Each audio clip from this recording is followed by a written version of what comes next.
अच्छा निशा, तुम भी आई हो आज? ओके। सो आज हम बात करेंगे पार्लियामेंट का पार्ट 2। अब इस पार्ट 2 में हम पढ़ने वाले हैं। सबसे पहले हम पढ़ेंगे इस पार्ट 2 में बिल्स इन पार्लियामेंट, यानी कि पार्लियामेंट में किस टाइप के बिल को इंट्रोड्यूस किया जाता है और किस टाइप की बिल वहां पे पास होती है। तो सबसे पहला है ऑर्डिनरी बिल, जिसको आप लोग हिंदी में साधारण विधेयक कहते हैं। ऑर्डिनरी बिल को साधारण विधेयक कहते हैं। इसमें से कुछ ऐसे भी शब्द हैं जिसकी हिंदी मुझे नहीं पता है, तो आप लोगों से मैं पूछूंगा। तो सबसे पहले बिल्स इन पार्लियामेंट, जो पहला जो बिल है वो है ऑर्डिनरी बिल, जिसे हिंदी में कहते हैं साधारण विधेयक। दूसरा है मनी बिल, इसे हिंदी में कहते हैं धन विधेयक। तीसरा है फाइनेंशियल बिल, इसे हिंदी में कहते हैं वित्त विधेयक। चौथा है कॉन्स्टिट्यूशनल अमेंडमेंट बिल, जिसके ऊपर हमने बहुत चर्चा की है हर एक टॉपिक में, और शायद इसका मैं क्लासेस भी ले चुका हूं, है ना, कॉन्स्टिट्यूशन अमेंडमेंट बिल के ऊपर। यानी कि पार्लियामेंट में किस प्रकार से कॉन्स्टिट्यूशन को अमेंड किया जाता है, इसके ऊपर ऑलरेडी मैं क्लास ले चुका हूं। उसके बाद है fifth one, private member bill. तो प्राइवेट मेंबर क्या होता है पार्लियामेंट में, ये भी मैंने आपको पहले समझाया है, बट मैं अभी भी समझा दूंगा। तो पार्लियामेंट में प्राइवेट मेंबर क्या होते हैं? पार्लियामेंट में दो तरह के मेंबर होते हैं। एक होते हैं गवर्नमेंट मेंबर, जिसको कहते हैं मिनिस्टर। या तो वो मिनिस्टर हो सकते हैं, कैबिनेट में हो सकते हैं, या तो वो स्टेट मिनिस्टर हो सकते हैं, या फिर वो ऐसे मिनिस्टर हो सकते हैं जिनको इंडिपेंडेंट चार्ज मिला हुआ है।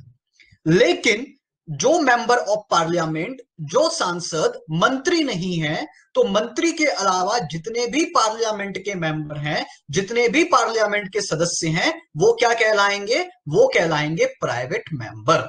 तो प्राइवेट मेंबर भी अपने तरीके से पार्लियामेंट में बिल इंट्रोड्यूस कर सकता है। मान लीजिए कि कोई एमपी यानी कि मेंबर ऑफ पार्लियामेंट, जिसे पार्लियामेंट में बिल इंट्रोड्यूस करना हो, लेकिन वो डायरेक्ट पार्लियामेंट में बिल इंट्रोड्यूस नहीं कर सकता है। ऐसा नहीं कि वो घर से उठ के आया और पार्लियामेंट में जाकर के बिल को इंट्रोड्यूस कर दिया, ऐसा नहीं होता है। पार्लियामेंट में बिल को इंट्रोड्यूस करने की एक प्रक्रिया होती है और उस प्रक्रिया से उसे गुजरना पड़ता है। तो पहला प्रक्रिया क्या है? यदि कोई प्राइवेट मेंबर पार्लियामेंट में कोई बिल रखना चाहता है, तो बिल रखने से पहले 1 महीने का यानी कि 30 डेज का उसे नोटिस देना पड़ेगा। किनको नोटिस देना पड़ेगा? पार्लियामेंट को। पार्लियामेंट के कौन से हाउस को नोटिस देना पड़ेगा? क्योंकि पार्लियामेंट में तो 2 हाउस है। ये डिपेंड करता है कि वो मेंबर कौन से हाउस से बिलोंग करता है, वह कौन से सदन से संपर्क, कौन से सदन से वो संबंध रखता है। यदि वो राज्यसभा का मेंबर है तो राज्यसभा में 1 महीना का नोटिस देगा। यदि वो लोकसभा का मेंबर है तो लोकसभा में 1 महीने का नोटिस देगा। ठीक है, ये क्लियर हो गया कि प्राइवेट मेंबर भी बिल पेश कर सकता है, बिल को इंट्रोड्यूस कर सकता है, लेकिन उसको ऐसा करने के लिए 1 महीने का नोटिस देना पड़ता है। और प्रेसिडेंट जो है, उसके बिल के ऊपर अपना अब्सोल्यूट वीटो यूज कर सकते हैं।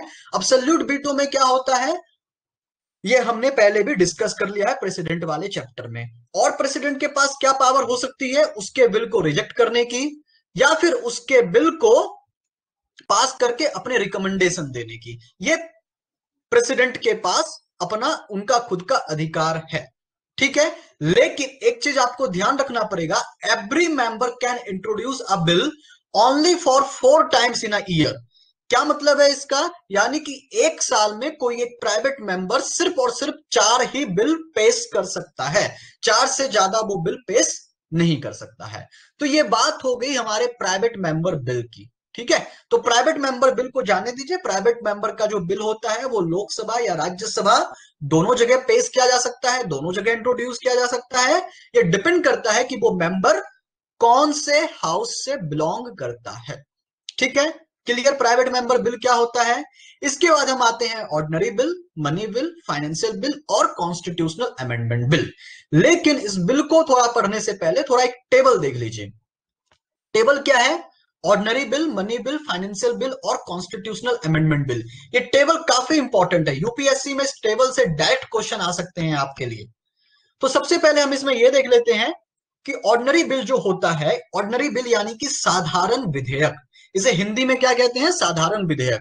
सो ये विधेयक को पेश कहां पे किया जा सकता है, यानी कि इस विधेयक को इंट्रोड्यूस कहां पे किया जा सकता है? तो इस विधेयक को इंट्रोड्यूस राज्यसभा और लोकसभा दोनों में किया जा सकता है। यह चीज इंपॉर्टेंट है, इसे आपको याद रखना चाहिए कि बिल को कहां पे पेश किया जा सकता है। तो ऑर्डिनरी बिल को यानी कि साधारण विधेयक को लोकसभा या राज्यसभा दोनों में से किसी भी जगह पे इंट्रोड्यूस किया जा सकता है। उसके बाद इंट्रोड्यूस्ड एज, इसे कौन इंट्रोड्यूस कर सकते हैं? इसे या तो गवर्नमेंट मेंबर यानी कि जो मंत्री हैं, जो मिनिस्टर हैं, या फिर प्राइवेट मेंबर यानी कि जो प्राइवेट मेंबर है, जो मेंबर ऑफ पार्लियामेंट है लेकिन वो मंत्री नहीं है। तो दोनों लोग इस बिल को इंट्रोड्यूस कर सकते हैं। बात क्लियर हो गई? कहां पे इंट्रोड्यूस किया जा सकता है और कौन इंट्रोड्यूस कर सकता है, कहां पे पेश किया जा सकता है और कौन पेश कर सकता है। दूसरा है प्रेसिडेंशियल एसेंट इन इंट्रो, यानी कि प्रेसिडेंट का एसेंट, मतलब प्रेसिडेंट का एसेंट को हिंदी में क्या कहेंगे, यानी कि प्रेसिडेंट का समर्थन उसे प्राप्त है या नहीं। तो वहां पे क्या होता है? रिक्वायर्ड, यानी कि प्रेसिडेंट को पहले बताना पड़ता है कि हम ये बिल वहां पे पार्लियामेंट में पेश कर रहे हैं। उसके बाद जब भी कभी ऐसी बिल पेश की जाती है तो पार्लियामेंट में यह प्रोविजन है क्या नहीं कि उसका संयुक्त बैठक बुलाया जा सके, यानी कि उनका ज्वाइंट सिटिंग बुलाया जा सके। आपको पता है, पहले भी मैं ये बात क्लियर कर चुका हूं, जब भी कभी बिल पास होने में प्रॉब्लम होता है लोकसभा और राज्यसभा से, सो प्रेसिडेंट के पास एक राइट है कि ऐसे टाइम पे वो राज्यसभा और लोकसभा दोनों को एक साथ बुला सकते हैं, और इस एक साथ बुलाने की प्रक्रिया को ही कहते हैं ज्वाइंट सिटिंग, हिंदी में कहते हैं संयुक्त बैठक। ठीक है, तो ऑर्डिनरी बिल के लिए संयुक्त बैठक को बुलाया जा सकता है, और ऑर्डिनरी बिल यदि कोई लोकसभा या राज्यसभा में ला रहा है तो उसे पास करवाने के लिए सिंपल मेजोरिटी की आवश्यकता होती है। सिंपल मेजोरिटी और स्पेशल मेजोरिटी भी कवर हो चुका है, तो बार बार उस चीज को रिपीट करना मैं नहीं चाहूंगा। ठीक है, ऑर्डिनरी बिल के लिए क्या क्या जरूरी है आपने समझा। फिर से, ऑर्डिनरी बिल को या तो लोकसभा या तो राज्यसभा में इंट्रोड्यूस किया जा सकता है। ऑर्डिनरी बिल को कोई मंत्री या फिर जो मंत्री नहीं भी है, जो सिर्फ मेंबर ऑफ पार्लियामेंट है, वो भी इंट्रोड्यूस कर सकते हैं। ऑर्डिनरी बिल को इंट्रोड्यूस करने से पहले प्रेसिडेंट का एसेंट की आवश्यकता होती है, यानी उसके समर्थन की आवश्यकता होती है। प्रोविजंस फॉर ज्वाइंट सिटिंग, यानी कि संयुक्त बैठक का प्रोविजन इस बिल के लिए है या नहीं, तो इस बिल के लिए ज्वाइंट सिटिंग बुलाया जा सकता है। और पासिंग मेजोरिटी क्या है? सिंपल मेजोरिटी, यानी कि साधारण बहुमत से इस बिल को पास किया जा सकता है। ठीक है, ये चीज क्लियर हो गया। उसके बाद हम आते हैं मनी बिल। मनी बिल जो है, कॉन्स्टिट्यूशन का आर्टिकल नंबर 110 में इसके बारे में बताया गया है। So constitution article number 1110 deals with money bill, यानी कि धन विधेयक के बारे में हमारा देश का संविधान जो है वो उसका अनुच्छेद 110 उसके बारे में कहता है। अब देखिए, अब सबसे इंपॉर्टेंट क्या है कि मनी बिल जो है इसे सिर्फ और सिर्फ लोकसभा में ही इंट्रोड्यूस किया जा सकता है, यानी मनी बिल को सिर्फ और सिर्फ लोकसभा में ही आप पेश कर सकते हैं। इस बिल को राज्यसभा में पेश नहीं किया जा सकता है। और यदि, अच्छा, मनी बिल होता क्या है ये मैं आगे बता दूंगा। मनी बिल ऐसा बिल है जिसमें पैसे से संबंधित कोई बात लिखी हुई है।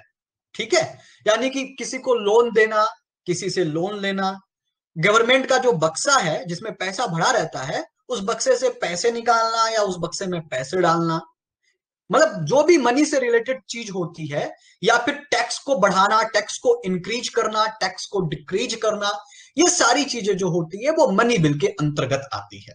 ठीक है, so article number 1110 money bill. Money bill को सिर्फ और सिर्फ लोकसभा में पेश किया जा सकता है, लोकसभा में इंट्रोड्यूस किया जा सकता है, और मनी बिल को सिर्फ और सिर्फ गवर्नमेंट मेंबर यानी कि सिर्फ और सिर्फ मिनिस्टर ही इस बिल को इंट्रोड्यूस यानी कि पेश कर सकते हैं। दूसरा है कि प्रेसिडेंट का एसेंट यानी कि प्रेसिडेंट की समर्थन इसे आवश्यक है या नहीं, तो बिल्कुल इसे भी प्रेसिडेंट की समर्थन की आवश्यकता होती है। प्रेसिडेंट पहले कह देता है कि हाँ ठीक है, हम आपके इस बिल से संतुष्ट हैं, आप इसे पार्लियामेंट के पटल पे, पार्लियामेंट में इंट्रोड्यूस कर सकते हैं। उसके बाद प्रोविजन फॉर ज्वाइंट सिटिंग, तो यहाँ पे ज्वाइंट सिटिंग का प्रोविजन नहीं है। इसका क्या मतलब है कि इस बिल के लिए लोकसभा और राज्यसभा को एक साथ बुलाकर इस बिल के ऊपर वोटिंग नहीं करवाई जा सकती है। ऐसा क्यों? क्योंकि इस बिल के लिए ज्वाइंट सिटिंग की आवश्यकता है ही नहीं। इस बिल को लोकसभा को पास करना ही होता है। ठीक है, इस बिल के ऊपर राज्यसभा, सॉरी लोकसभा मैंने कह दिया था, इस बिल को राज्यसभा को पास करना ही होता है, चाहे इस बिल के जो भी प्रोविजंस उसके मानने योग्य हो या नहीं। इस बिल को जो है राज्यसभा को पेश करना ही होता है, वो भी 14 दिन के अंदर। यदि 14 दिन के अंदर राज्यसभा इस बिल को पास नहीं करती है, तब भी यह समझ लिया जाता है कि यह बिल ऑटोमेटिक पास हो चुका है। लेकिन ऑर्डिनरी बिल जो है, इस बिल को राज्यसभा पास कर सकती है, इस बिल को रिजेक्ट कर सकती है, इस बिल पे दोबारा चर्चा हो सकता है, या फिर राज्यसभा इस बिल को अपने पास रख सकती है। तो अपने पास कब तक रख सकती है ऑर्डिनरी बिल को? मैक्सिमम 6 मंथ तक अपने पास रख सकती है।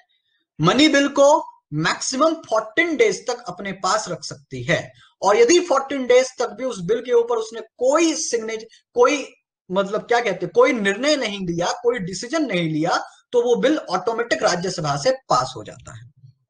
तीसरा है फिनेंशियल बिल, यानी कि वित्त विधेयक। कॉन्स्टिट्यूशंस, इंडियन कॉन्स्टिट्यूशंस का आर्टिकल नंबर 117 डील करता है फिनेंशियल बिल से। ठीक है, हाँ निशा, आर्टिकल 117 डील करता है फिनेंशियल बिल से, यानी कि वित्त विधेयक से। अभी वित्त विधेयक भी दो तरह के होते हैं, वित्त विधेयक 1 और वित्त विधेयक 2, फिनेंस बिल 1, फिनेंस बिल 2।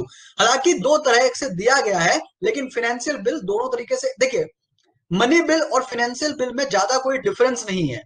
वो सारी बातें जो मनी बिल में लिखी हुई नहीं है, लेकिन पैसे से रिलेटेड, मनी से रिलेटेड बातें हैं, वो सारी चीजें फिनेंशियल बिल में आ जाती है। ठीक है, सो मनी बिल और फिनेंशियल बिल दोनों एक जैसा है, दोनों के अंदर कुछ एक रूपता, कुछ समानताएं, कुछ सिमिलैरिटी पाई जाती है। फिनेंशियल बिल वो बिल होते हैं जो मनी बिल में उनकी प्रोविजंस लिखी हुई नहीं है। इसका मतलब यह हो गया कि हर एक फिनेंशियल बिल, हर एक वित्त विधेयक धन विधेयक हो सकता है।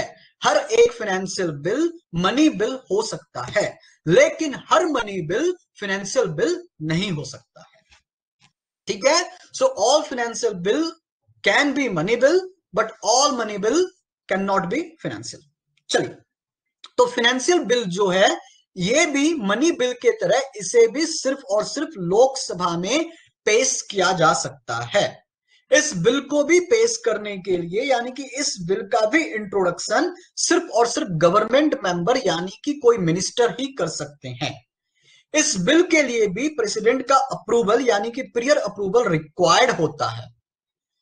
इस बिल पे ज्वाइंट सिटिंग की प्रोविजन होती है। इस बिल पे ज्वाइंट सिटिंग की प्रोविजन इसलिए होती है, देखिए मनी बिल में ज्वाइंट सिटिंग की प्रोविजन नहीं थी। क्यों?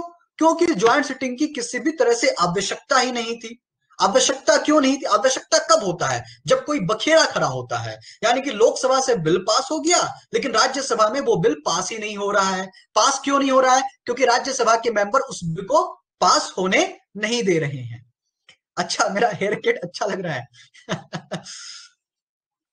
राज्यसभा उस बिल को पास होने नहीं देता है, तो ऐसी जब सिचुएशन आ जाती है तो ज्वाइंट सिटिंग बुला करके उस बिल को पास करवाया जाता है। तो मनी बिल में ये सिचुएशन है ही नहीं, क्योंकि मनी बिल में राज्यसभा की असमर्थता है। उनकी जो पावर है राज्यसभा की, वो मनी बिल पे अप्लीकेबल ही नहीं होती है। पावर बिल्कुल खत्म हो जाता है मनी बिल के सामने, क्योंकि मनी बिल को उसको पास करना ही होता है। तो इसलिए मनी बिल के लिए ज्वाइंट सिटिंग की यानी कि संयुक्त बैठक की आवश्यकता नहीं है। लेकिन फाइनेंशियल बिल में जो है राज्यसभा के पास फिर वही वाला पावर आ जाता है जो ऑर्डिनरी बिल के टाइम पे होता है, यानी वो चाहे तो इस बिल को रिजेक्ट कर सकते हैं। ठीक है, तो यदि इस बिल को रिजेक्ट कर सकते हैं, यदि इस बिल के ऊपर किसी प्रकार का मतभेद होता है, तो प्रेसिडेंट यानी राष्ट्रपति चाहे तो क्या कर सकते हैं?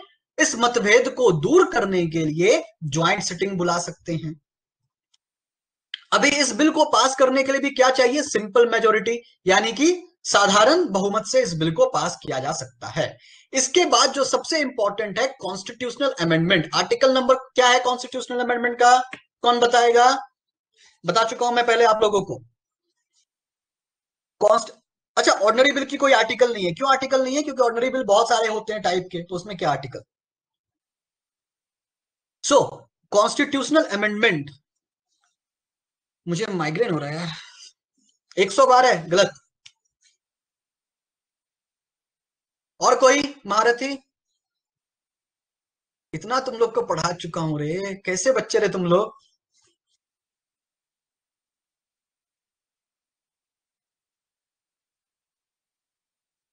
कॉन्स्टिट्यूशनल अमेंडमेंट के लिए, संविधान में संशोधन लाने के लिए कौन से आर्टिकल की आवश्यकता होती है?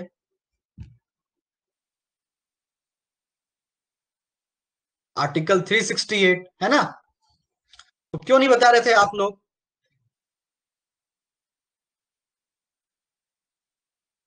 चलिए, तो यदि कॉन्स्टिट्यूशन में किसी भी प्रकार का अमेंडमेंट, किसी भी तरह का बदलाव लाना है, किसी भी तरह की संशोधन लानी है, तो उस बिल को लोकसभा या राज्यसभा में कहीं पे भी पास किया जा सकता है।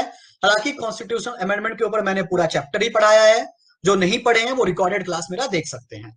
तो उस टाइम पे भी पूरा चीजें क्लियर हो चुकी थी कि इस बिल को कहां पे पेश किया जा सकता है, इस बिल को कौन पेश कर सकता है, और इस बिल में ज्वाइंट सिटिंग बुलाया जा सकता है या नहीं। तो इस बिल में भी ज्वाइंट सिटिंग बुलाया नहीं जा सकता है, यानी कि जब राज्यसभा और लोकसभा के बीच में गतिरोध उत्पन्न हो जाए तब संयुक्त बैठक नहीं बुलाई जा सकती है।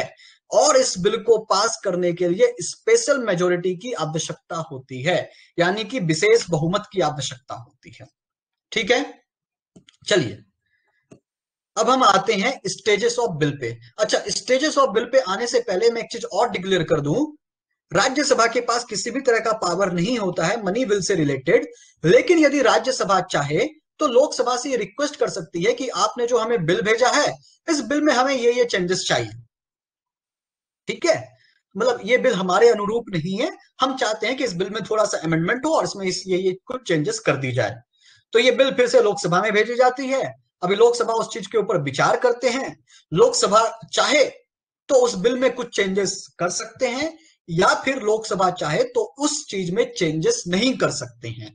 और यदि लोकसभा ने राज्यसभा के रिकमेंडेशन को एक्सेप्ट नहीं किया तो भी उस बिल को पास समझा जाएगा, यानी कि 14 दिन के भीतर वो बिल ऑटोमेटिक पास होना ही होना है।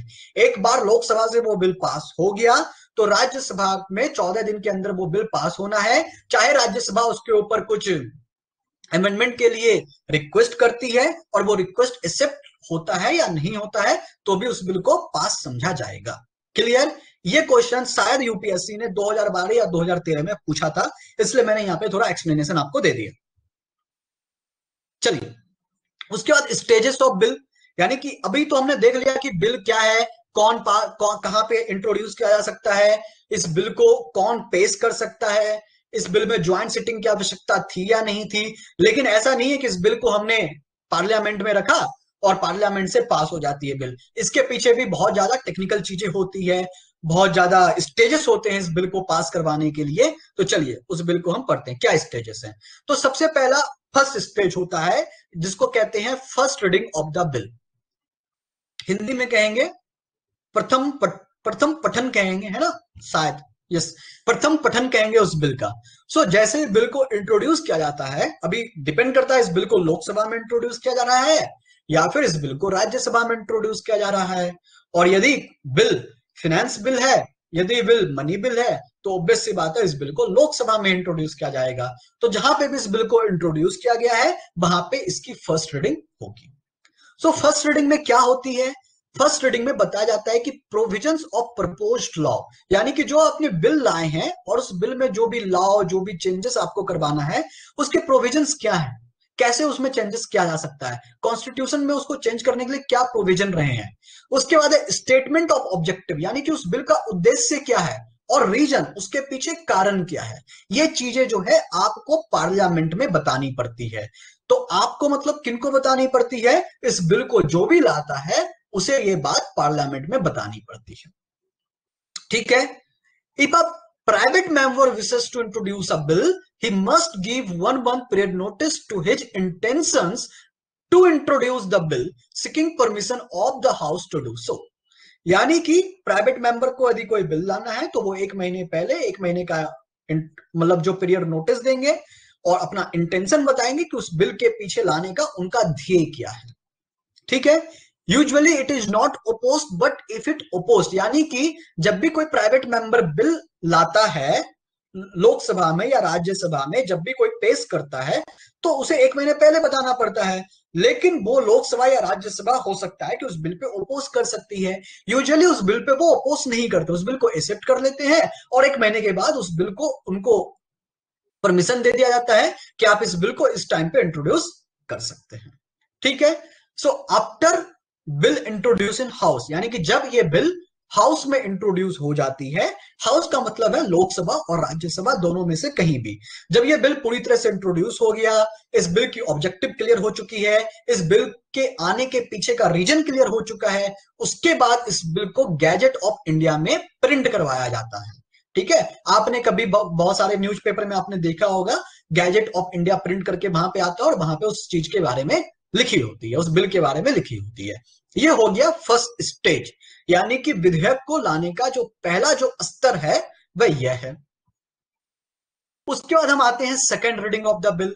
फर्स्ट रीडिंग क्लियर हो गया, उसके बाद क्या आएगा, सेकेंड रीडिंग। सेकेंड रीडिंग में क्या होता है, principle of the bill are discussed, यानी बिल के पीछे क्या प्रिंसिपल रहा है वो प्रिंसिपल डिस्कस करते हैं।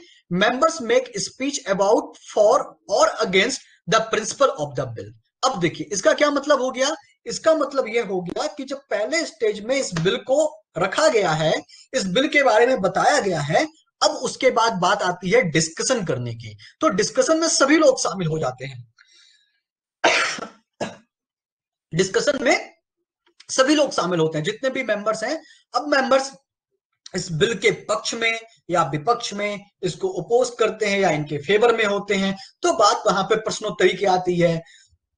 जो मेंबर होते हैं, अदर मेंबर होते हैं, वो चाहें तो जिसने इस बिल को पेश किया उनसे वो क्वेश्चन पूछ सकते हैं कि इस बिल में ये चीज है, ये चीज नहीं होना चाहिए। फिर हंगामा होता है, फिर जो पार्लियामेंट के स्पीकर रहते हैं वो कहते हैं बैठ जाइए, शांत हो जाइए। ये सारी चीजें जो होती है नाटकीय ढंग से वहां पे चलती है। तो कभी भी आपने लोकसभा टीवी देखा होगा या राज्यसभा टीवी देखा होगा, जब बिल इंट्रोड्यूस होता है तो आपने देखा होगा कि किस तरह का वहां पे माहौल होता है। बहुत ही गर्मा गर्मी होती है, उठापटक होता है, इसको बोला जाता है, उसको बोला जाता है, नारे दिए जाते हैं, पार्लियामेंट छोड़ के लोग चले जाते हैं, बॉयकट कर जाते हैं, है ना। तो बहुत सारी चीजें वहां पे होती है, ये चीज आप देख सकते हैं। उसके बाद होता है उस बिल के क्लाउजेस, उस बिल के क्या क्या क्लाउजेस हैं, उस बिल के क्या क्या शेड्यूल है, उस बिल में क्या क्या अमेंडमेंट है, ये सारी बातें बताई जाती है। ठीक है, उसके बाद पार्लियामेंट ने इस बिल को एक्सेप्ट कर लिया। ठीक है, बिल में वोटिंग अभी नहीं आया है, हम वोटिंग की बात अभी नहीं कर रहे हैं, ये सारी चीजें हो चुकी है। उसके बाद हो सकता है कि ओपोजिशन पार्टी जो है वह यह कह सकती है कि इस बिल में बहुत सारी ऐसी चीजें हैं जो नहीं होनी चाहिए, और इस बिल को अच्छी तरह से समझने के लिए आप ऐसा कीजिए, इस बिल को सिलेक्शन कमेटी के पास भेज दीजिए। ठीक है, तो पार्लियामेंट के अंदर बहुत सारी कमेटी होती है। अब क्या होता है, जब भी कभी ओपोजिशन वाले इस चीज का विरोध करते हैं बहुत ज्यादा, और वो सरकार पे इस चीज का दबाव डालते हैं कि यदि इस बिल में कुछ भी ऐसा गलत बात नहीं है तो आप डर क्यों रहे हैं, इस बिल को क्या कीजिए, सिलेक्शन कमेटी के पास भेज दीजिए। सिलेक्शन कमेटी इस बिल को देखेगी, इस बिल को पढ़ेगी, इस बिल को समझेगी, सारे प्रोविजंस जानेगी, इस बिल के आवश्यकता के ऊपर चर्चा करेगी, और यदि इस बिल में सब कुछ क्लियर होगा तो इस बिल को फिर से आपके पास लौटा दिया जाएगा। फिर आप इस बिल को फिर से पेश कीजिए, कोई दिक्कत नहीं हमें। और यदि हमें दिक्कत रहा, यदि सिलेक्शन कमेटी को कुछ दिक्कत रहा, तो सिलेक्शन कमेटी अब इस बिल पे कुछ अपना रिव्यू देगी, बताएगी कि इस बिल में ये होना चाहिए, ये नहीं होना चाहिए, इसको निकाल दो, इसको रख दो। तो बिल का रिफ्रेमिंग होने का काम जो होता है वो सिलेक्शन कमेटी करती है। अब जरूरी नहीं है कि हर बिल को सिलेक्शन कमेटी के पास भेज दिया जाए। ठीक है, तो हो सकता है कि पार्लियामेंट में हंगामा ना हो और इस बिल को जो है सिलेक्शन कमेटी में भेजने की कहीं पे जरूरत ही ना पड़े। ठीक है, जैसे कि स्वर्ण आरक्षण जो अभी हुआ था पिछले साल, तो वो बिल ऑटोमेटिकली बहुत ही स्मूथली लोकसभा में पेश हुआ, पास हुआ, राज्यसभा में पेश हुआ, पास हुआ, उसके ऊपर कोई विवाद, कोई कुछ नहीं हुआ, किसी भी तरह की डिबेट, किसी भी तरह की विवाद कुछ नहीं हुई, क्योंकि किसी के अंदर ये हिम्मत ही नहीं था कि कह सके कि आरक्षण पूरी तरह से हटा दें या आरक्षण ना दें। ऐसी कोई बात ही नहीं हुई, आरक्षण की बात आई, सबको अपना वोट बचाना है, सबने उस बिल को एकदम बहुत ही स्मूथली तरीके से पास करवा दिया, कोई वहां पे कोई विवाद नहीं। लेकिन जब सीए आया, है ना, इस बिल को जब इंट्रोड्यूस किया गया तो फिर देखिए कितना हंगामा हुआ, कितने नारे लगे, कितने रोड जाम हुए, बहुत कुछ हुआ, वो सब आप जानते हैं। ठीक है, अब नौ इसके बाद है, if the bill is refer to joint या सिलेक्शन कमिटी, यदि इस बिल को ज्वाइंट या सिलेक्शन कमेटी के पास भेज दिया गया, they will give their report, वो अपना रिपोर्ट सौंपेगा।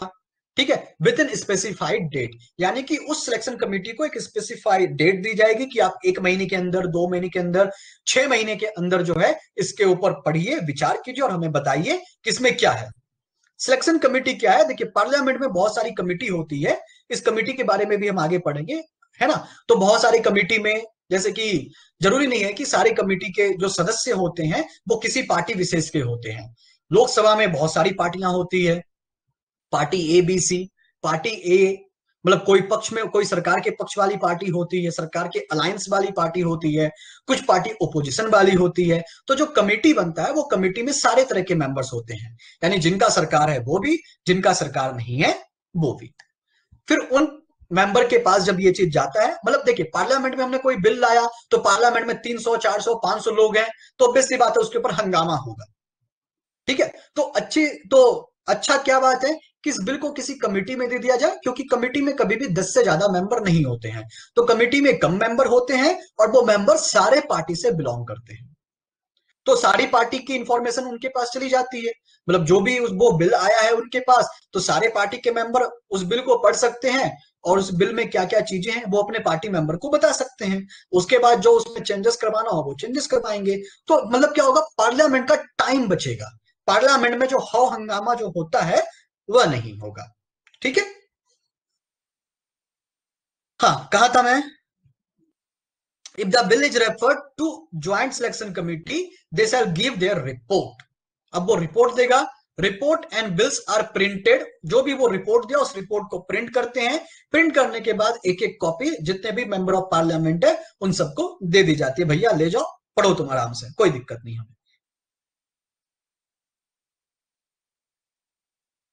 सो ये जो सेकेंड जो स्टेज है, इसी स्टेज में बहुत सारे अमेंडमेंट होते हैं उस बिल के अंदर ही, उस बिल में चेंजेस होते हैं। ऐसा नहीं है कि सरकार ने जो बिल लाया वो तुरंत पास हो गया, उस बिल में फिर क्या होता है, जो अपोजिशन पार्टी वाली रहती है वो अपने मनमाने तरीके से कुछ ना कुछ उसमें चेंज करवाती है। यदि कुछ ज्यादा कुछ विशेष चेंज नहीं रहता है तो उसको चेंज कर दिया जाता है, यदि कोई विशेष चेंज रहता है तो उसके ऊपर फिर हाई हो हंगामा होता है। ये सारी चीजें फिर वहां पे चलती है। ठीक है, क्लियर। नेक्स्ट हम आते हैं इस बिल के थर्ड रीडिंग पे। थर्ड रीडिंग में क्या होता है, थर्ड रीडिंग जो होता है वो फाइनल रीडिंग होता है, फाइनल रीडिंग एंड मोर और लेस अ फॉर्मल अफेयर।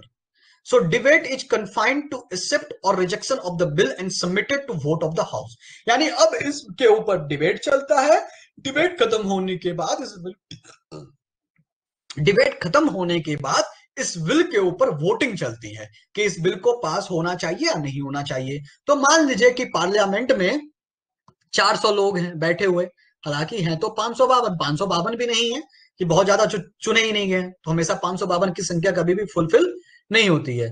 तो मान लीजिए 400 लोग हैं और 400 लोगों के बीच उनका वोटिंग होता है, तो उस वोटिंग में बिल तभी पास होगा, ये डिपेंड करता है कि बिल को सिंपल मेजोरिटी से पास करवानी है या बिल को स्पेशल मेजोरिटी से पास करवानी है। तो कुछ बिल सिंपल मेजोरिटी से पास होती है और कुछ बिल को पास करवाने के लिए स्पेशल मेजोरिटी लगता है, यानी किसी को साधारण बहुमत द्वारा और किसी को विशेष बहुमत द्वारा पास करवाया जाता है। तो कौन से बिल को साधारण और कौन से बिल को विशेष बहुमत द्वारा पास करवाया जाता है ये मैंने पहले के स्लाइड में क्लियर कर चुका हूं। ठीक है, कोई दिक्कत यहां से, कुछ प्रॉब्लम नहीं। तो अब इस बिल के ऊपर किया जाता है, यदि इस बिल के ऊपर जो पार्टी पेश कर रही है इस बिल को वो जीत जाती है तो समझा जाता है कि बिल जो है एक हाउस से पास हो चुका है। मान लीजिए कि वो बिल लोकसभा में लाई गई, लोकसभा में वोटिंग हुआ, लोकसभा से वो बिल पास हो गया, तो इसका मतलब यह है कि लोकसभा से वो बिल पास हो गई है। अब जब लोकसभा से बिल पास हो गई है तो ये बिल कहां जाएगी, राज्यसभा में, यानी कि दूसरे हाउस में। सो जब भी ये बिल दूसरे हाउस में जाएगी तो उस दूसरे हाउस के पास 4 अल्टरनेटिव यानी कि 4 उपाय होंगे। सेम चीजें जब बिल राज्यसभा से लोकसभा में आती है तो भी सेम ऐसा ही होता है। ठीक है, तब भी लोकसभा के पास यानी राज्यसभा से बिल लोकसभा में आया और लोकसभा के पास 4 अल्टरनेटिव्स होते हैं। अब 4 अल्टरनेटिव्स क्या है, पहला है, सबसे पहले मान लीजिए एक ऐसा केस लीजिए जिसमें लोकसभा से बिल जो है पास होकर के राज्यसभा के पास आया है, तो राज्यसभा के पास पहला उपाय क्या है? मे पास द बिल विदाउट अमेंडमेंट्स, यानी कि राज्यसभा इस बिल के ऊपर किसी भी प्रकार का संशोधन करना नहीं चाहती है। वो उसको लगता है कि लोकसभा ने जो बिल पास किया वो सही है, इसे पास करवा दिया जाए, जैसा कि स्वर्ण आरक्षण में हुआ था, है ना। लोकसभा से बिल आया, राज्यसभा में डिबेट हुआ, राज्यसभा से पास हो गया, किसी भी तरह का कोई भी अमेंडमेंट्स नहीं। नाउ दूसरा, मे पास द बिल विथ अमेंडमेंट, यानी कि वो राज्यसभा उस बिल को पास तो करती है लेकिन अमेंडमेंट के साथ पास करती है। इसका मतलब क्या है? राज्यसभा क्या करती है? फिर से इस बिल को लोकसभा के पास भेज देती है, क्या बोल के कि भैया हमको इस बिल में ये चेंजेस चाहिए। लोकसभा क्या करती है? इसके ऊपर विचार विमर्श करती है और इस बिल में उनको जो चेंजेस करना रहता है वो चेंजेस करके फिर से राज्यसभा को भेजती है। बात क्लियर? अब राज्यसभा के पास फिर से बिल आया, राज्यसभा को लगा कि नहीं, हमने जो चेंजेस बताया था वो चेंजेस तो लोकसभा ने किया ही नहीं, फिर वहां पे हो हंगामा होगा, फिर से उस बिल को क्या किया जाएगा? फिर से लोकसभा के पास भेज दिया जाएगा। तो ये चीज चलता रहेगा, ये प्रक्रिया जो है चलती रहेगी, ऐसा हमेशा नहीं होता है। तो उस बिल के ऊपर वोटिंग करवा दी जाती है और वोटिंग करवा के हो सकता है कि वो बिल राज्यसभा से पास हो ही ना, यानी कि बिल के ऊपर जीत ही हासिल ना हो, मेजोरिटी ना आए वोटिंग में, तो बिल ऑटोमेटिक लैप्स हो जाता है। ठीक है, सो मे पास द बिल विथ अमेंडमेंट। आ गई बात समझ में? नेक्स्ट है, it may reject the bill all together, यानी कि इस बिल को रिजेक्ट कर देना है सीधा। लोकसभा से आया राज्यसभा में भी देखिए, जब भी कोई बिल लोकसभा से राज्यसभा में आता है या राज्यसभा से लोकसभा में आता है तो ये सारे प्रोसीजर वहां पे भी फॉलो होते हैं। प्रोसीजर क्या है? फर्स्ट इंट्रोडक्शन, सेकेंड इंट्रोडक्शन और third introduction, that is the first reading, second reading and third reading. Sorry, मैंने इंट्रोडक्शन शब्द यूज किया। इंट्रोडक्शन सिर्फ और सिर्फ फर्स्ट रीडिंग में यूज होता है, सेकंड और थर्ड में रीडिंग शब्द का यूज होता है, इंट्रोडक्शन शब्द का यूज नहीं होता है। क्योंकि इंट्रोडक्शन तो आप एक ही बार कर सकते हैं, एक ही बार आप परिचय दे सकते हैं ना, 2 बार परिचय, 3 बार परिचय देने की किसी भी प्रकार से आवश्यकता नहीं है। तो लोकसभा से बिल पास हो, राज्यसभा में गया, तो राज्यसभा में भी फर्स्ट रीडिंग होगा, सेकेंड रीडिंग होगा, थर्ड रीडिंग होगा। ठीक है, क्लियर? राज्यसभा इस बिल को पास कर रहा है बिना किसी चेंजेस के, बिना किसी बदलाव के। राज्यसभा इस बिल को पास कर रहा है लेकिन कुछ चेंजेस से राज्यसभा इस बिल को डायरेक्ट रिजेक्ट कर रहा है ना। डायरेक्ट रिजेक्ट करने का क्या मतलब हुआ कि मान लीजिए कोई बिल लोकसभा से राज्यसभा में आया और राज्यसभा ने बोला कि नहीं नहीं, अपने को ये बिल चाहिए ही नहीं, आप लेके जाओ। ऐसा नहीं होता है। तो कैसा होता है?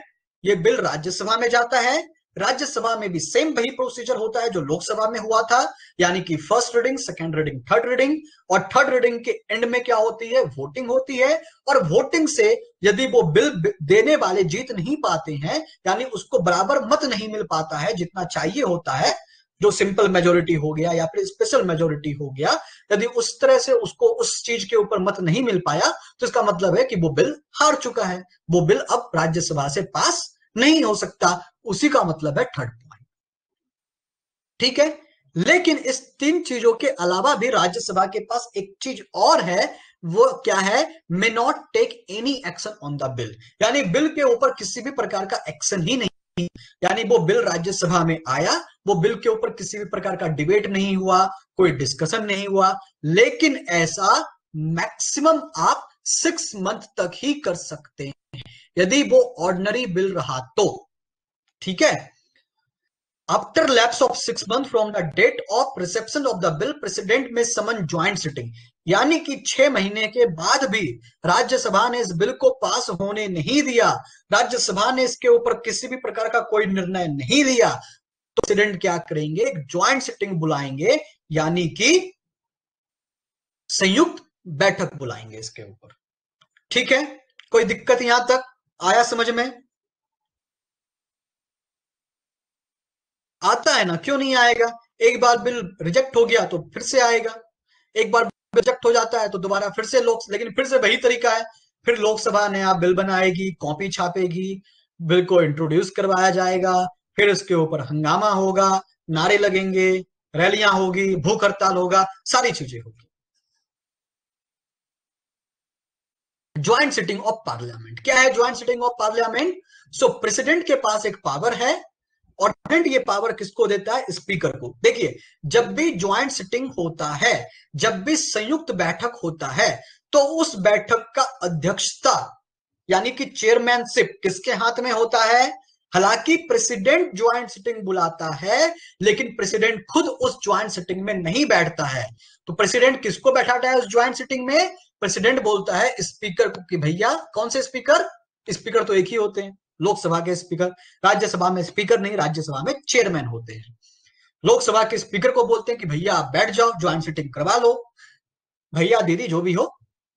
यदि लोकसभा के स्पीकर अब्सेंट हैं तो डिप्टी स्पीकर बैठते हैं।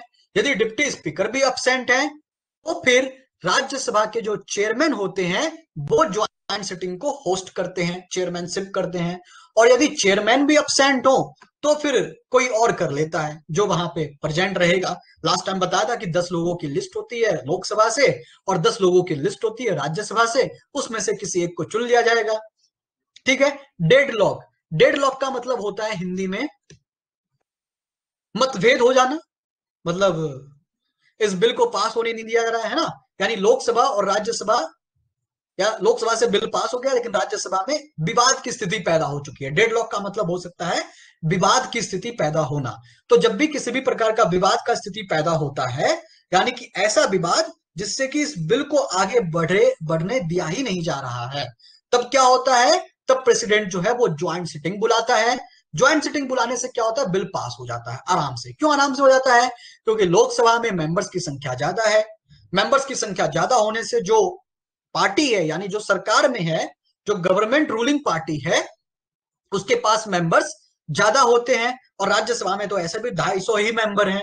तो जब दोनों मेंबर आपस में बैठते हैं तो दोनों की जो संख्या बल होती है वो लोकसभा में बहुत ज्यादा होती है संख्या बल, और लोकसभा में सरकार उन्हीं का होता है जिनके पास संख्या बल ज्यादा है। तो ज्वाइंट सिटिंग में क्या होता है, बिल आसानी से पास किया जा सकता है। ठीक है। लेकिन no provisions of joint sitting for money bill and constitutional amendment bill, ये चीज आप एमसीक्यू के लिए याद रखिएगा। यानी कि संयुक्त बैठक का किसी भी प्रकार से प्रावधान नहीं है। किसके लिए, कॉन्स्टिट्यूशनल अमेंडमेंट के लिए यानी कि संविधान संशोधन के लिए, और दूसरा मनी बिल यानी कि धन विधेयक के लिए। लेकिन फाइनेंशियल बिल के लिए यानी कि वित्त विधेयक के लिए ज्वाइंट सिटिंग बुलाया जा सकता है। ठीक है। नो प्रेसिडेंशियल एसेंट, यानी कि प्रेसिडेंट की जो होती है, मतलब पहले उनकी, क्या कहेंगे उसको हेसेंट को हिंदी में, अभी मैंने पहले बार बताया था, यानी उनकी आज्ञा ले ली जाती है। So if it is money bill और constitutional amendment bill, he has to give his assent. उसमें उसका कुछ चलता नहीं है प्रेसिडेंट का। यदि वो मनी बिल है और कॉन्स्टिट्यूशनल अमेंडमेंट बिल है तो उसको अपनी समर्थन देनी ही पड़ती है। लेकिन but in case of any other bill he may return it to parliament for reconsideration with his recommendation, कि आप ये इसमें संशोधन करके फिर से इसे हमारे पास भेजिए, हम इसको अभी इसके ऊपर अपनी सहमति नहीं देंगे। ठीक है। लेकिन जब भी ऐसा होता है कि प्रेसिडेंट ने उस बिल को वापस भेज दिया लोकसभा या राज्यसभा में कि भैया इस बिल पे आप थोड़ा बहुत अमेंडमेंट कर लीजिए, प्रोविजंस को थोड़ा चेंज कर दीजिए, फिर पार्लियामेंट इसके ऊपर डिसीजन लेती है कि इसमें चेंजेस की जानी चाहिए या नहीं की जानी चाहिए। सो पार्लियामेंट मे और may not send this bill again to the president, यानी कि पार्लियामेंट इस बिल को प्रेसिडेंट के पास फिर से भेज सकते हैं, चेंजेस के साथ और विदाउट चेंजेस के साथ। चेंजेस के साथ भेजते हैं तो अच्छी बात है, विदाउट चेंजेस के साथ भेजते हैं तो भी प्रेसिडेंट को इसके ऊपर अपनी सहमति देनी होगी। यानी कि प्रेसिडेंट बिल को सिर्फ एक बार पार्लियामेंट के पास लौटा सकता है, दूसरा बार पार्लियामेंट के पास बिल को लौटा नहीं सकता है। और जब बिल के ऊपर प्रेसिडेंट ने अपनी सहमति दे दी है तब वो बिल जो है वो लॉ बन जाता है, वो कानून बन जाता है। ठीक है। क्लियर। यहां तक किसी को कोई डाउट है तो पूछिए। कोई डाउट।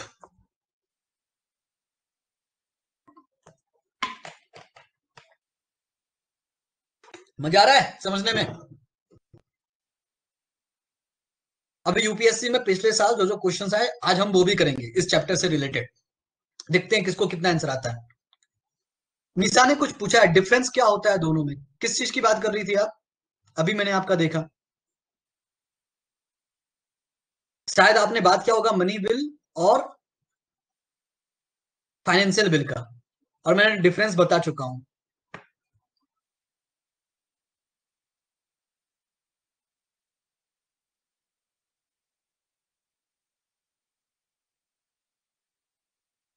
ऐसा इसलिए होता है, कॉन्स्टिट्यूशनल अमेंडमेंट में प्रेसिडेंट की जरूरत क्यों नहीं होती है, ऐसा इसलिए होता है कि देखिए, हम लोग यानी कि भारत के लोगों ने मिल करके पार्लियामेंट के मेंबर को चुना है। पार्लियामेंट का एक हाउस का जो मेंबर है वो डायरेक्ट इलेक्टेड होता है भारत के लोगों से, और जो दूसरे हाउस के मेंबर यानी कि जो राज्यसभा के मेंबर होते हैं वो इनडायरेक्ट इलेक्टेड होते हैं भारत के लोगों से। यानी कि हम अपने एमएलए को चुनते हैं, अपने विधायक को चुनते हैं, और विधायक जो है राज्यसभा के मेंबर को चुनते हैं। सो कहीं ना कहीं जनता की भागीदारी होती है।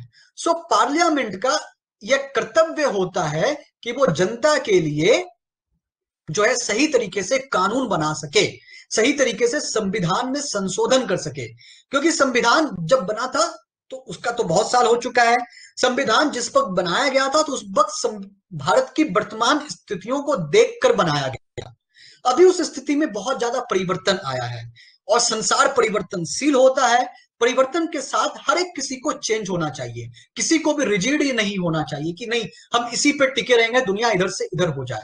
सो इसलिए पार्लियामेंट को कॉन्स्टिट्यूशन ने उसी टाइम पे ये बता दिया था कि आप चाहें तो इस कॉन्स्टिट्यूशन में चेंजेस कर सकते हैं, लेकिन चेंज है ऐसा चेंजेस कीजिए ताकि कॉन्स्टिट्यूशन की जो आत्मा है उस आत्मा की हत्या ना हो। अब बात आ गई कि प्रेसिडेंट के समर्थन की आवश्यकता क्यों नहीं होती है।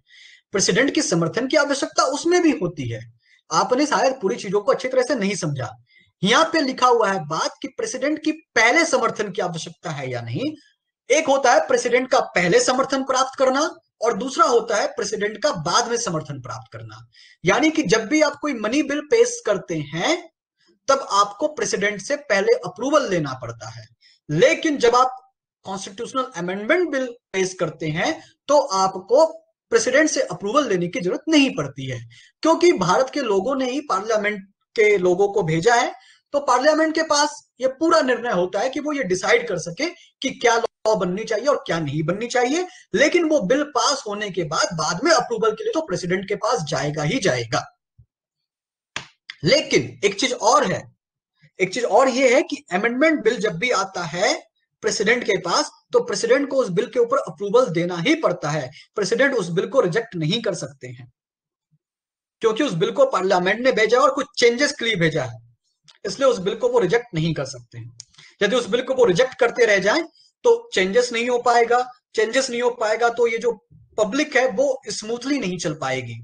तो इसलिए स्मूथली चलाने के लिए पार्लिया कॉन्स्टिट्यूशन ने पहले ही डिसाइड कर लिया कि जब भी कभी अमेंडमेंट वाली बात आएगी तो उसमें प्रेसिडेंट को जो है अपनी अप्रूवल देनी ही पड़ेगी। नेक्स्ट हम आते हैं money bill and financial bill. तो मनी बिल तो क्लियर हो चुका है, आर्टिकल 1110 में लिखा हुआ है decision of speaker is final. इसका क्या मतलब है कि कोई बिल मनी बिल है या नहीं ये कौन डिसाइड करेगा, ये डिसाइड करेगा स्पीकर। लोकसभा का स्पीकर इस बात को डिसाइड करता है कि ये जो बिल पेश किया गया है यह बिल मनी बिल है या नहीं, और उसके डिसीजन को चैलेंज नहीं किया जा सकता है किसी भी तरह के कोर्ट में। Money bill can only introduce यानी मनी बिल को पेश सिर्फ और सिर्फ लोकसभा में किया जा सकता है विथ रिकमेंडेशन ऑफ प्रेसिडेंट, यानी कि प्रेसिडेंट का अप्रूवल लेने के बाद। प्रोविजंस फॉर मनी बिल, अभी मनी बिल में क्या क्या प्रोविजन है। इम्पोजिशन, एबोलिशन, रिमिशन, अल्टरेशन और रेगुलेशन ऑफ एनी टैक्स, यानी कि टैक्स में बढ़ोतरी, टैक्स में घटोतरी, टैक्स को कम करना, टैक्स को ज्यादा करना, टैक्स को खत्म करना, इन सभी चीजों से कोई बात रिलेटेड है और इसमें कुछ चेंजेस करना है तो वो मनी बिल के अंदर आएगा। फिर regulating and money from the government, यानी कि गवर्नमेंट से पैसे लेना और पैसे देना, ये जब भी कभी पैसे लेन देन की बात आएगी तो वो मनी बिल में होगा। मनी इनटू और आउट, यानी कि मनी को डालना और निकालना कहां पे, कंसोलिडेटेड फंड ऑफ इंडिया में। तो कंसोलिडेटेड फंड ऑफ इंडिया का जो तिजोरी है उस तिजोरी से पैसा निकालना है, उसके अंदर पैसा डालना। यदि उसमें पैसे निकालने और डालने में कुछ चेंजेस करना हो तो चेंजेस करने के लिए जो विधेयक आएगा उसको मनी बिल के अंदर हम जोड़ करके भेजेंगे। ठीक है, और किसी भी तरह का एक्सपेंडिचर जो कि कंसोलिडेट फंड के ऊपर डिपेंड करता है वो भी मनी बिल के अंदर आएगा। और receipt of withdrawal of custody of public account, अच्छा पब्लिक अकाउंट क्या होता है, ऑडिट ऑफ अकाउंट क्या होता है, इस चीज को आप इकोनॉमिक्स में पढ़ चुके होंगे यदि आपने इकोनॉमिक्स पढ़ा है तो, और यदि नहीं पढ़ा है तो इसके ऊपर भी हम कभी लेक्चर ले लेंगे कि पब्लिक अकाउंट क्या होता है, क्योंकि जब मैं अकाउंट पढ़ाऊंगा तो फिर बहुत सारी चीजें उसमें आ जाएगी। तो अभी इस चीज को रहने देते हैं, नहीं तो ये टॉपिक बहुत बड़ा हो जाएगा। ठीक है, चलिए। उसके बाद है राज्यसभा और मनी बिल। तो मनी बिल के ऊपर राज्यसभा का कोई भी शक्ति, कोई भी पावर नहीं होता है। राज्यसभा कैन नॉट अमेंड और रिजेक्ट मनी बिल।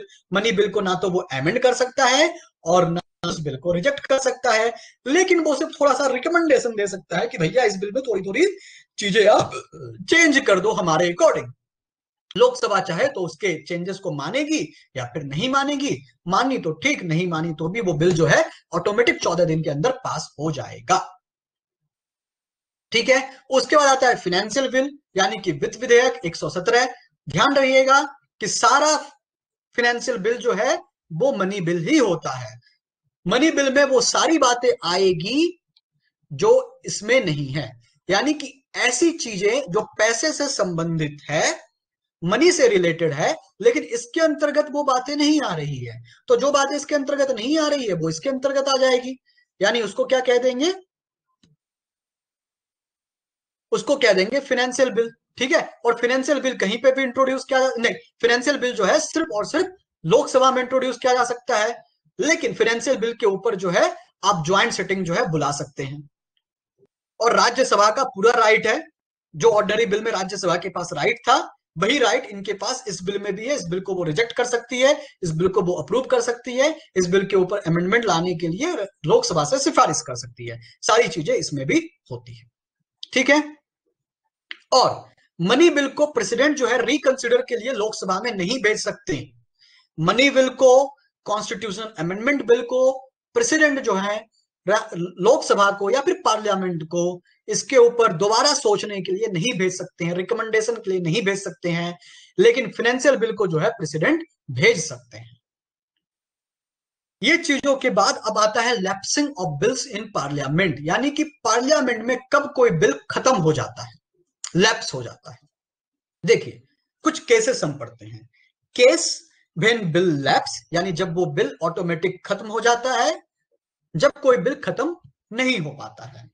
मान लीजिए कि कोई जो है लोकसभा में लाया गया और लोकसभा में वो बिल पेंडिंग है, मतलब लोकसभा में अभी डिसाइड, लोकसभा उस बिल के ऊपर अभी कोई निर्णय नहीं ले पाई है, कोई डिसीजन नहीं ले पाया है कि इस बिल को पास करके राज्यसभा के पास भेजनी चाहिए या नहीं भेजनी चाहिए।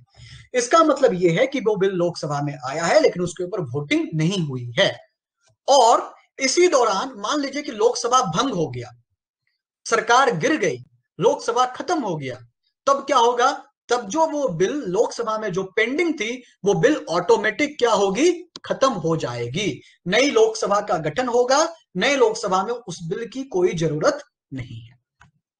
ऐसा क्यों, क्योंकि नई लोकसभा, नए लोग, नए मेंबर ऑफ पार्लियामेंट आएंगे, उनको उस बिल से क्या लेना देना जो पहले की सरकार देके गई थी, तो इसलिए वो बिल ऑटोमेटिक लैप्स हो जाएगा। मान लीजिए कि कोई बिल जो है लोकसभा की तरह, जैसे कि ये बिल, पहला कंडीशन क्या था कि लोकसभा में बिल को इंट्रोड्यूस करवाया गया लेकिन वोटिंग नहीं हो पाया, इसके कारण लोकसभा डिसीजन नहीं ले पाई और इसी बीच लोकसभा भंग हो गई, लोकसभा डिस्ट्रॉय हो गया, तो वो बिल ऑटोमेटिक लैप्स हो जाएगा। दूसरी चीज आती है, अ bill originated and passed by Rajya Sabha but pending in Lok Sabha, यानी कि जो बिल जो है वो राज्यसभा में इंट्रोड्यूस करवाया गया, उस बिल को राज्यसभा से पास किया गया और उस बिल को लोकसभा में भेजा गया, लोकसभा में उस बिल को भेजा गया, लेकिन इसी दौरान लोकसभा भंग हो गया, लोकसभा में सरकार गिर गई, तब भी वो बिल जो है वो लैप्स हो जाएगी, भले ही ये बिल राज्यसभा से पास थी लेकिन ये बिल ऑटोमेटिक लैप्स हो जाएगी। तीसरा कंडीशन है, अब बिल, ये क्वेश्चन यूपीएससी में 2016 में आ चुके हैं, a bill originally and passed by Lok Sabha but pending in Rajya Sabha, यानी कि बिल जो है वो लोकसभा में पास हो चुका है लेकिन राज्यसभा में पेंडिंग है और उसी बीच लोकसभा की सरकार गिर गई, तब भी वो जो बिल जो राज्यसभा में पेंडिंग था वो बिल लैप्स हो जाएगा, खत्म हो जाएगा। क्यों खत्म हो जाएगा, क्योंकि नई सरकार आएगी, नए लोग आएंगे, फिर इन नए लोगों को उस बिल से क्या लेना देना, वो तो पुरानी वाली सरकार बना के गई थी। चौथा क्या है, अ bill originated in Rajya Sabha and return to house by the Lok Sabha, यानी कि बिल लोकसभा में ओरिजिनेटेड किया गया, यानी कि लोकसभा में इंट्रोड्यूस किया गया, सॉरी राज्यसभा में इंट्रोड्यूस किया गया, पास किया गया, लोकसभा में भेजा गया, लोकसभा वालों ने क्या बोला कि भैया इस बिल में कुछ चेंजेस कर दो, और इस बिल को चेंजेस करने के लिए फिर से उस बिल को राज्यसभा में भेज दिया गया। राज्यसभा उस बिल में कुछ चेंजेस कर ही थी कि इसी दौरान लोकसभा की में सरकार गिर गई, लोकसभा भंग हो गया, लोकसभा डिस्ट्रॉय हो गया। तो लोकसभा के डिस्ट्रॉय होने के साथ साथ, यानी लोकसभा के डिसोल्यूशन होने के साथ साथ, वो जो बिल राज्यसभा में जो पेंडिंग था वो बिल भी लैप्स हो गया। क्लियर? कोई दिक्कत, कोई शंका? चलिए नेक्स्ट है case when a bill does not lapse. अभी ऐसी कौन सी केस हो सकती है जहां पे बिल लैप्स नहीं होती, बिल खत्म नहीं होती? So a bill pending in Rajya Sabha but not passed by Lok Sabha, यानी कि कोई ऐसा बिल जो कि राज्यसभा में पेंडिंग है लेकिन लोकसभा में उसके ऊपर, लोकसभा में वो बिल को पास नहीं किया गया है। यानी कि मतलब क्या हो गया, ये बिल राज्यसभा में इंट्रोड्यूस किया गया था और बिल राज्यसभा में भी पेंडिंग है, मतलब राज्यसभा ने भी इसको पास नहीं किया है, मतलब राज्यसभा में इसके ऊपर डिबेट चल रहा था, इसके ऊपर विचारें चल रही होगी, इसी बीच लोकसभा भंग हो गई, फिर से नई लोकसभा आएगी, बिल तो राज्यसभा में भी अटका हुआ है, बिल राज्यसभा से भी पास नहीं हुआ है, तो जब नई लोकसभा आएगी तो राज्यसभा उस बिल के ऊपर डिस्कशन अपना कर सकता है, क्योंकि राज्यसभा कभी भंग नहीं होती है, कभी उसका डिसोल्यूशन नहीं होता है, वो परमानेंट हाउस है, तो उस बिल के ऊपर उनका डिस्कशन चालू रहेगा, चालू करते करते जब वो बिल पास हो जाएगा तो नई लोकसभा में जो लोग आएंगे उनके पास वो बिल भेज दिया जाएगा। दूसरा है, if the president has notified the holding of a joint sitting before the dissolution of Lok Sabha does not lapse, यानी कि कोई बिल लोकसभा से पास हो चुका है, राज्यसभा में चला गया, राज्यसभा से पास हो चुका है, लोकसभा में चला गया, लेकिन राज्यसभा और लोकसभा से वो बिल पास ही नहीं हो रहा है आपसी मतभेद के कारण, और प्रेसिडेंट इस चीज को डिक्लेयर कर चुका है कि हम किसी भी दिन आप लोगों की ज्वाइंट सिटिंग बुला सकते हैं, या फिर उसने डेट डिसाइड कर लिया कि हम इस दिन ज्वाइंट सिटिंग बुला सकते हैं, और उसी बीच लोकसभा बंद हो गई, तब भी उस वो बिल लैप्स नहीं होगा, क्योंकि प्रेसिडेंट के बातों की अहमियत होती है। प्रेसिडेंट ने कह दिया कि हम ज्वाइंट सिटिंग बुलाएंगे, मतलब ज्वाइंट सिटिंग बुलाएंगे, चाहे नया मेंबर आए या पुराना मेंबर आए। ठीक है। तीसरा है, अ bill passed by both house but pending ascent of the president does not lapse, यानी कि बिल लोकसभा और राज्यसभा दोनों जगह से पास हो चुका है और वो बिल चला गया है प्रेसिडेंट के पास, इसी दौरान लोकसभा भंग हो गई, लोकसभा भंग होने के बाद भी वो जो बिल था वो बिल बरकरार रहेगा, क्योंकि बिल तो पार्लियामेंट से पास हो चुकी है ना, यानी कि गोली जो है वो बंदूक से छूट चुका है, अब प्रेसिडेंट उसके ऊपर डिसीजन लेंगे। ठीक है। उसके बाद क्या है, some pending bills and all pending insurance assurance that are to be examined by the committee on government, यानी कि हमने पहले भी डिस्कस किया है कि कुछ बिल ऐसे होते हैं जिस बिल के ऊपर डिस्कशन चलता है लेकिन बाद में हो हंगामा होता है और उस बिल को कमेटी के पास भेज दी जाती है, तो जब भी इस बिल को कमेटी के पास भेज दी जाती है और उसी बीच लोकसभा में सरकार गिर जाती है, तब भी वो बिल जो है खत्म नहीं होता। ठीक है, क्लियर? कोई डाउट?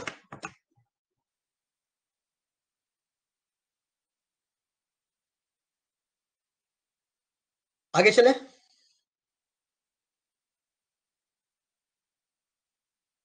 चलिए अब क्वेश्चन आंसर करते हैं। बताइए, फर्स्ट क्वेश्चन का आंसर दीजिए। The prime minister of India at time of his her appointment, यदि आपने मेरे पिछले लेक्चर को अटेंड किया है तो इसका आंसर आपको आ जाएगा, यूपीएससी 2012 में पूछा गया।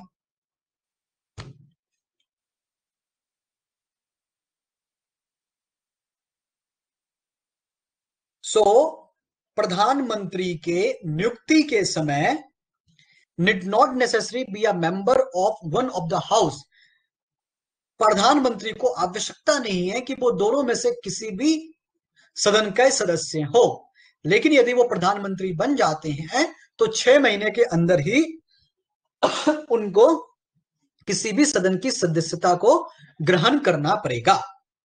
पहला स्टेटमेंट ये है। दूसरा स्टेटमेंट क्या कह रहा है, need not necessary B a member of one of the house of parliament but must become a member of Lok Sabha with in 6 month, यानी कि यदि वो सदन के मेंबर नहीं है, सदन के सदस्य नहीं है, तब भी वो प्रधानमंत्री बन सकते हैं, लेकिन प्रधानमंत्री बनने के भीतर ही उसे लोकसभा का सदस्य बनना पड़ेगा। तीसरा है must be a member of house of the parliament, यानी कि हाउस ऑफ द पार्लियामेंट का मेंबर होना जरूरी है। Must be member of Lok Sabha, Lok Sabha का मेंबर होना जरूरी है। तो आंसर इसका क्या है? ए है, हमने डिस्कस कर चुके हैं और रणधीर ने आंसर भी दे दिया है। नेक्स्ट क्वेश्चन है what will follow if a money bill is substantially amend by the Rajya Sabha. 2013 में पूछा गया है क्या होगा यदि राज्यसभा इस बिल को, क्या होगा यदि राज्यसभा इस बिल को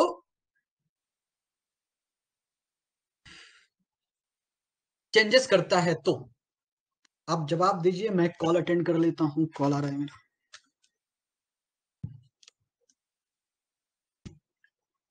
हेलो, क्या?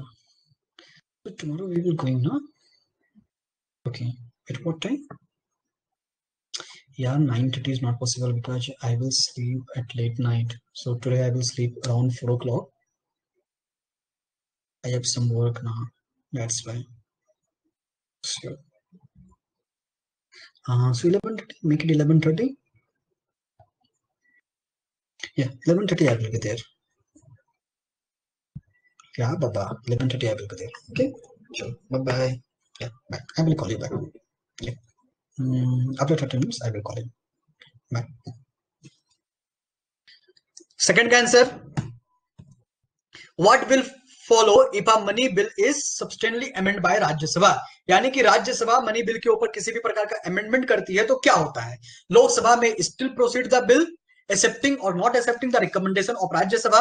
हमने बताया है कि जब भी मनी बिल के ऊपर राज्यसभा की शक्ति नहीं होती है, राज्यसभा के पास पावर नहीं होता है, और जब भी मनी बिल में राज्यसभा को लगता है कि कुछ चेंज होना चाहिए और उस चेंज होने के लिए, कुछ चेंजेस लाने के लिए जब भी वो लोकसभा को ये बात कहती है तो लोकसभा उनके बातों को मान सकती है या फिर उनके बातों को नकार सकती है। उनके बातों को माने या उनके बातों को नकारे, उससे कुछ फर्क नहीं पड़ता, उस बिल को पास होना कंपलसरी है, वो बिल पास होकर ही रहेगा। ठीक है, तो ऑप्शन इसका क्या होना चाहिए बताइए जल्दी से। तो आंसर होगा ए, लोकसभा में स्टिल प्रोसीड, है ना, विथ बिल एक्सेप्टिंग और नॉट एक्सेप्टिंग। ठीक है, बाकी सारे ऑप्शन गलत हैं। The Lok Sabha can not consider a bill further, ऐसा कुछ नहीं है। लोकसभा में send the bill to the Rajya Sabha for reconsideration, ऐसा कुछ नहीं है। ठीक है, ये कुछ नहीं है। नेक्स्ट, तो क्वेश्चन समझने के बाद आंसर देते हैं आप लोग, समझा कीजिए थोड़ा। थर्ड क्वेश्चन पूछा गया यूपीएससी 2012 में, क्या है? अ डेडलॉक, डेडलॉक यानी कि जब भी किसी भी प्रकार का विवाद होगा बिटवीन लोकसभा और राज्यसभा में, तो लोकसभा और राज्यसभा में जब आपसी मतभेद होता है किसी चीज के ऊपर, फिर ज्वाइंट सिटिंग यानी कि संयुक्त बैठक बुलाई जाती है ड्यूरिंग द पैसेज ऑफ, यानी कि जब भी किसी बिल के ऊपर लोकसभा और राज्यसभा में विवाद उत्पन्न होता है तो संयुक्त बैठक बुलाई जाती है। किसके लिए संयुक्त बैठक बुलाई जाती है? ऑर्डिनरी बिल के लिए, यानी कि साधारण विधेयक के लिए, धन विधेयक के लिए, संविधान संशोधन के लिए। बताइए क्या आंसर आएगा? संयुक्त बैठक बुलाने का प्रावधान किसमें है?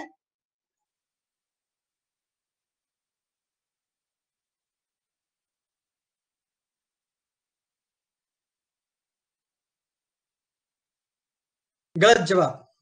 सी का मतलब क्या है? 1 और 3। 3 में नहीं बुलाया जाता है संयुक्त बैठक। कॉन्स्टिट्यूशन अमेंडमेंट बिल पढ़ाया था ना मैंने आप लोगों को, उसके ऊपर तो पूरा एक टॉपिक लिया हूं मैं, पूरा एक क्लास ही लिया हूं। जब भी कॉन्स्टिट्यूशन में यदि आप कुछ अमेंड करना चाहते हैं तो ज्वाइंट सिटिंग नहीं बुलाई जा सकती है, आपको अलग अलग हाउस से वो भी मेजोरिटी के साथ पास करवाना होता है। ज्वाइंट सिटिंग का प्रोविजन सिर्फ और सिर्फ ऑर्डिनरी लेजिस्लेशन में है, यानी कि ऑर्डिनरी मतलब साधारण विधेयक में है और वित्त विधेयक में है, धन विधेयक में भी नहीं है। तो इसलिए ऑप्शन ए जो है वो करेक्ट होगा। काहे नहीं समझते रहे तुम लोग?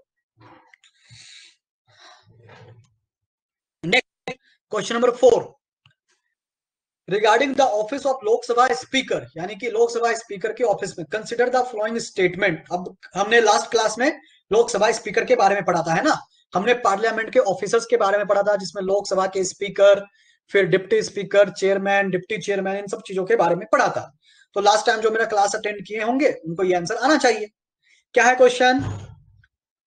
Regarding the office of Lok Sabha speaker, he she hold the office during the pleasure of president, यानी कि जब राष्ट्रपति के प्रसाद पर्यंत तक वो अपने पद पर बने रहते हैं। इसका हिंदी अनुवाद ये है। दूसरा है he she need not be a member of the house at the time of his her election but has to become a member of house within 6 months from the date of his her election.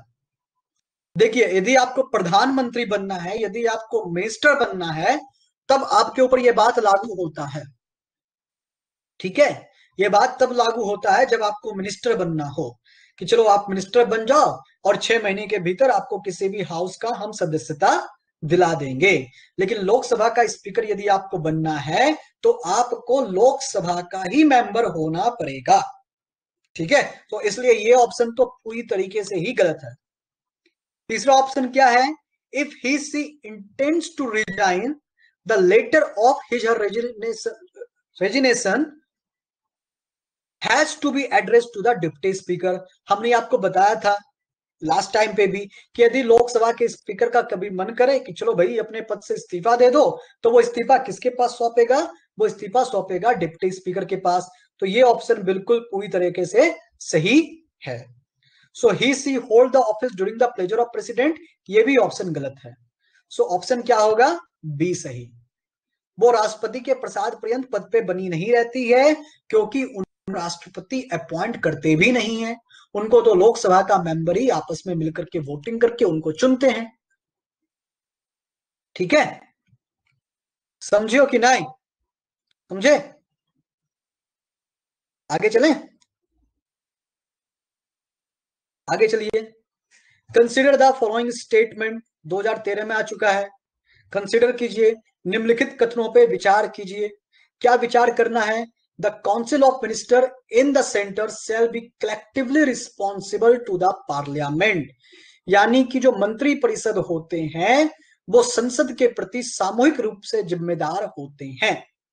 ये बात इसमें कहा गया है। इसमें जो keyword है वो कीवर्ड है आपका पार्लियामेंट। यूपीएससी ने कंफ्यूज करने के लिए वर्ड डाल दिया है पार्लियामेंट। दूसरा है the union minister shall hold the office during the pleasure of the president, यानी कि राष्ट्रपति के प्रसाद पर्यंत वे अपने पद पर बने रहते हैं। ये ऑप्शन सही है क्योंकि राष्ट्रपति ही उनको चुनते हैं। तो राष्ट्रपति ने उनको यदि चुना है तो इसका मतलब यह है कि वे राष्ट्रपति के प्रसाद पर्यंत तक ही अपने पद पर बने रह सकते हैं। लेकिन इसका मतलब यह नहीं कि राष्ट्रपति उनको कभी भी जॉब से हकाल दे कि भाई चलो निकलो यहां से। ऐसा नहीं होता है। जब भी लोकसभा डिसॉल्व होती है तो उनको रिजाइन देना पड़ता है। तीसरा ऑप्शन है the prime minister shall communicate to the president about the proposals of legislation. क्या ऑप्शन सही होगा बताइए? देखिए, सबसे पहला जो स्टेटमेंट है आपका, the council of minister in the centre shall be collectively responsible. Collectively responsible तो वो होते हैं, लेकिन पार्लियामेंट के ऊपर कलेक्टिवली रिस्पॉन्सिबल नहीं होते हैं। सामूहिक रूप से जो उनकी जिम्मेदारी होती है वो संसद के प्रति नहीं होती है। तो सामूहिक रूप से जिम्मेदारी जो होती है उनकी लोकसभा के प्रति होती है। यदि यहाँ पे लोकसभा शब्द यूज हुआ रहता तो ये जो ऑप्शन था वो सही होता, लेकिन यहाँ पे लोकसभा यूज ना होकर के क्या हो गया है? पार्लियामेंट। तो इसलिए ये जो ऑप्शन है वो पूरी तरीके से गलत है। ऑप्शन 2 जो है वो सही है और ऑप्शन 3 भी सही है, यानी कि प्राइम मिनिस्टर जो भी विधेयक ला रहे हैं उस विधेयक के बारे में वो प्रेसिडेंट को बताएंगे, क्योंकि प्रेसिडेंट जो होते हैं वो एक कड़ी होते हैं, वो एक ब्रिज की तरह काम करते हैं। लोकसभा यानी मंत्री परिषद और राष्ट्रपति के बीच की एक कड़ी होते हैं, वो होते हैं प्राइम मिनिस्टर। इसलिए ऑप्शन 2 और 3 सही है, तो option B is correct. Next question number 6, consider the following statement regarding the no confidence motion in India, यानी कि नो कॉन्फिडेंस मोशन। यूपीएससी 2014 में ये सवाल पूछा है और हो सकता है यूपीएससी 2020 का जो प्रीलिम्स लेगा उसमें भी ये सवाल पूछ सकते हैं।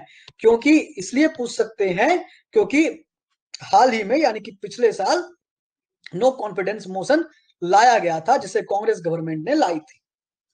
उससे होना जाना कुछ नहीं था, बस वो लाई थी।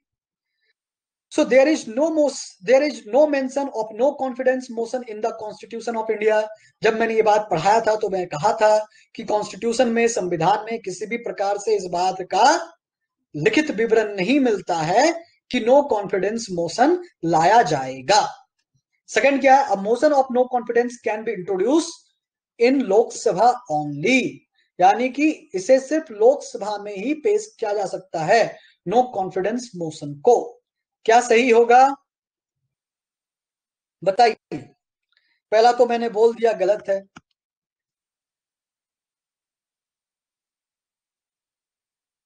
नो कॉन्फिडेंस मोशन को सिर्फ और सिर्फ लोकसभा में ही पेश किया जा सकता है, क्योंकि सरकार जो होती है वो लोकसभा में होती है। ए कैसे होगा रणधीर? क्वेश्चन क्या पूछा जा रहा है, क्या करेक्ट है? तो ऑप्शन ए तो गलत है ना, सो ऑप्शन बी जो है वो सही होगा। नो कॉन्फिडेंस मोशन लोकसभा में लाया जाएगा। क्यों लाया जाएगा? क्योंकि लोकसभा में ही सरकार बनती है।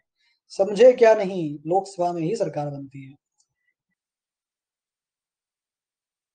ठीक है,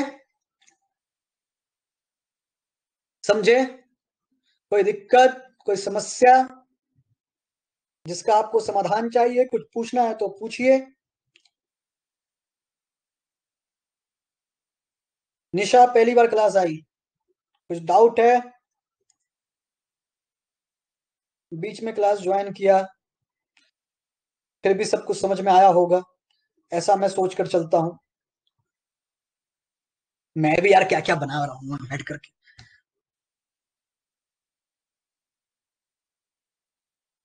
अच्छा, फिर से वीडियो देखना पड़ेगा, ठीक है, फिर से वीडियो देख लेना। रणधीर कोई समस्या? आज पूरा क्लियर हो गया पार्लियामेंट का। अब कल हम पढ़ेंगे पार्लियामेंट का फंक्शन, पार्लियामेंट का क्वेश्चन आर क्या रहता, क्या क्या क्या रहता। और ये सब टॉपिक मेरा काफी इंटरेस्टिंग टॉपिक है।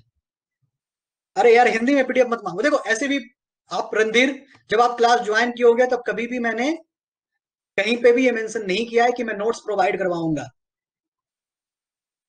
है ना। स्क्रीनशॉट क्यों नहीं होते हैं? क्योंकि हमने सिक्योरिटी फीचर